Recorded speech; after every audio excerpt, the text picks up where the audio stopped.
Hey guys, welcome back. Let's play Chrono Trigger.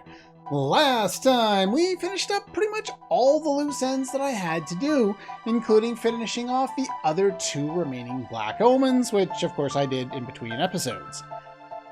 But now that we've done that, everybody has prism dresses, and we're pretty much done everything we can do. There is one final thing we can do before challenging Lavos, which will be kind of the finale. It'll be kind of a two-parter, and this episode is going to be a little bit abridged because there's not really a whole lot left to do, but I don't want to jam this into another episode with the finale. So this will be Thursday's episode, and it'll be a little short, and then Friday, Saturday, we'll have, Friday we'll have kind of the final encounter, and then the ending will play out over Saturday, unless I decide to mix it all into one longer episode. Anyway, the party I have chosen here is the Lifeline party. Chrono, Robo, and Marley. It's the one triple tech that I have not shown off yet, and this is probably one of its few uses outside of a speedrunning situation. So Chrono with Prism Specs, he's going to be the DPS. Haste Helm, because Haste Helm. Robo also has the Haste Helm, because that's also a good idea. Dash Ring, his weapon doesn't really matter. If he already has maxed out speed, give him the Sunshades. And Marley with the Dash Ring as well, though her usefulness in this fight is basically separate healer, and Chrono is going to do most of the heavy lifting here. This version is the Masamune version of Spekio. It's the final form most people are likely to see. And the first thing he's going to do is this. Make sure everyone is protected from chaos. As you can see, he hurts a lot.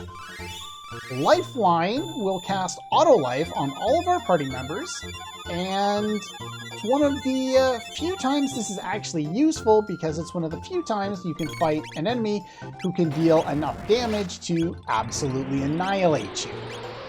So Robo's going to use Heal Beam pretty much every round. Chrono's going to use Luminaire every round.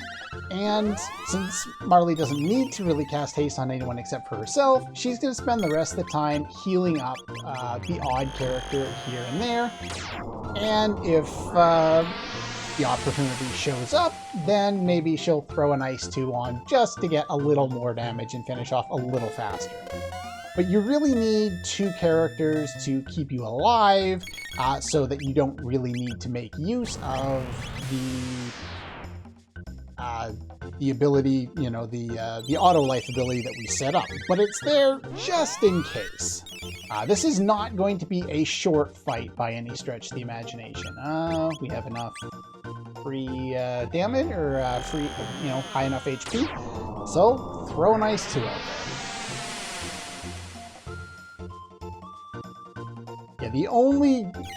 With this strategy, the only way to do this any more optimally would be, yeah, that's pitiful. Alright. Yeah, would be to have a, what is it called? Sunshades on Robo, which would increase the healing potential of his heal beam. Just so that he's guaranteed, a little more guaranteed to keep up. Remember, Spekio is immune to physical, so there's not really much else we can do. What you could do is you could use, say, Marley, if he's, say, only targeting one character on a given turn, and use Robo to use Shock that turn instead. So here's a good opportunity to demonstrate that. So we get a couple of them off here. There's Shock and Luminaire.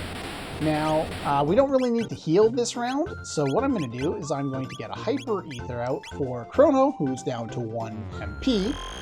You can bring in Chrono with a gold stud so that you don't need to recover his option as often, but oh wow, that was much faster than I remember it being. I remember that being a very long fight.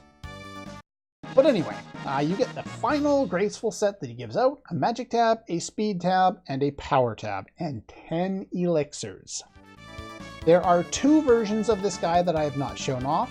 One of them is a frog form, which he will only be if you show up here with a lead party member that is lower than 10, meaning you basically need to run from almost every fight during the initial playthrough of the present, the Middle Ages to save Princess Nadia, and then the original run through the trial and the future by the time you get to the end of time, and still have some, in this case, it would have to be Chrono who's in there for every fight. So he would have to be under level 10. So yeah, with those items, we can give the power tab to... We can give the magic tab to Chrono, and I want to give the speed tab and the power tab to some other characters, so let's just grab them here. And let's see, power tab on you, and speed tab on you, which now maxes out your speed. You no longer need the Tabin suit to give you any more speed. And yeah, so that gives maximum speed to Chrono, to Luca, Marley with a dash ring, Ayla has it by default, Robo with a dash ring, and pretty much everybody would be able to do it with a dash ring. The only one who actually has 12 is Magus, just because he's always going to have the that Gloomhelm on anyway, so we won't worry about that. But yeah, that's how I would recommend doing that. As far as anything else, I don't think there's anything I've forgotten to show off. I think I've shown off where all the treasure is, that I know of anyway. There could be some other things. I could demonstrate some glitches, but I'm not particularly familiar with a lot of glitches. I don't really think there's anything else that I have neglected to show off that we can show in a regular, full, normal run of this game. We've been to every little island. We've been in every door. We've explored the entirety of the prehistoric, Dark Ages, and what's left of it.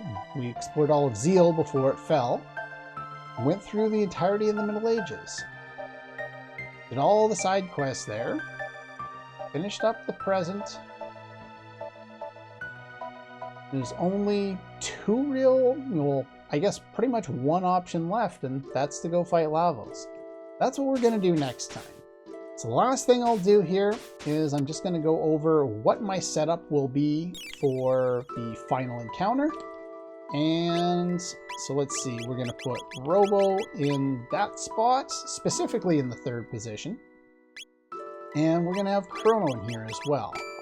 Let's not go to you. Let's give you your prison specs back. And I'm going to give you... I'm going to give Chrono the Sunshades. And Luca with the gold stud. And I think that's pretty much it. Yeah.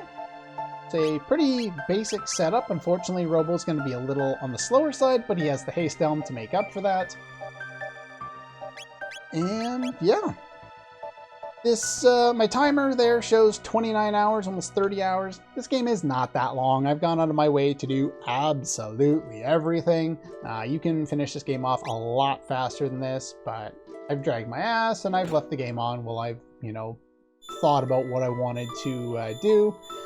With not doing any notes for this game other than if I remembered to, something during editing that I forgot to do, I'll write that note down. But I didn't do any type of research. I didn't check into anything really. We just wanted to get everything all set up so that we could show off the game as I remember it. And I've really enjoyed this approach to the game. It's not something that I'd be able to do with any other Let's Play, really. So I'm glad I was able to do it with my favorite game of all time. And, well, Next time, we're going to challenge Lavos, and we're going to finish the game. So anyway, that's all for this abbreviated episode, and I'll see you guys for the finale next time.